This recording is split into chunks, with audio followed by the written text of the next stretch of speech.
Բարի լույս սիրելիներս, շատ կարևոր է պայքարել քո հավատքի համար։ Տեսնենք ինչ է ասում Հուդա առաքյալը։ Սիրելիներ, ամեն ջանք հանձնայարնում գրելու ձեզ մեր հասարակած փրկության մասին։ Հարկ համարեցի գրել ձեզ եւ աղաչել, որ պայքարեք հավատի համար, այն հավատի, որ մի անգամ ընդմիշտ ավանդվեց սրբերին։ Քանի որ ձեր մեջ սողոսկել են ոմանք, որ վաղուց իսկ սահմանված էին սույն դատապարտության համար, ամբարիշտ մարդիկ, որ մեր Աստծո շնորհը վերածեցին անառակության եւ ուրացան մեր միակ իշխանին եւ Տիրոջը Հիսուս Քրիստոսին։ Սիրելիներս, Հուդա առաքյալը ուզում է նամակի մեջ խոսել մեր փրկության մասին, թե մենք ինչպես պիտի փրկվենք, բայց հարկ է համարում հիշեցնել եւ պահանջել, որ այդ հավատքի համար նաեւ պետք է պայքարել։ Քրիստոնյան չի կարող լինել կրավորական կամ չիզոք դիրքով, նա պետք է պայքարի իր հավատքի անարատությունը, սրբությունը պահելու համար։ Մեր հավատքը փոխանցված է սերնդեսերունդ եւ ժառանգված է մեր նախնիներից եւ սուրբ առաքյալներից, որ մեզ առաջնորդում է դեպի Հիսուս Քրիստոս։ Ով այս ավետարանից կամ այս հավատքից այլ բան է քարոզում մեզ, նա սուտ է եւ խաբեբա եւ եկել է մեր հավատքը կործանելու համար։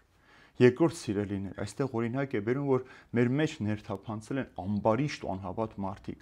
Այս մարդիկ եկել են մեր մաքուր հավատքը մեզանից գողանալու եւ եկեղեցին ներսից քանդելու համար։ Նրանք կներկայան իբրև հավատացյալներ, իբրև այս եկեղեցու զավակներ, բայց իրականում նրանք ատում են թե հավատացյալներին, թե Հիսուս Քրիստոսին, թե եկեղեցին, որովհետեւ իրենք սատանայի գործն են անում։ Եվ տեսեք ինչ երկու օրինակ է բերում այստեղ առաքել, ասում է նրանք գողացան Աստծո շնորհը։ Ինչ է սա նշանակում։ Ավետարանի նպատակը մարդկանց մեղքից մաքրել եւ փրկություն առաջնորդելն է, բայց նրանք քարոզում են սանձարձակություն, ազատություն հավատքի կյանքի մեջ, այսինքն հավատքը հարմարեցնում են իրենց կյանքին ու կենցաղին, բայց հակառակը քրիստոնյան ինքը պետք է հարմարվի ավետարանին, ոչ թե ավետարանը պետք է հարմարեցնի իրեն։ Նշանակում այս ամբարիշտ մարդիկ, որ ներկայանում են Քրիստոսին հավատացողներ եւ հավատքի մարդիկ, իրականում փորձում են քանդել այն հավատքը, որ փոխանցված է մեզ առաքյալներից։ Երկրորդ ասում է ուրացան Հիսուս Քրիստոսին։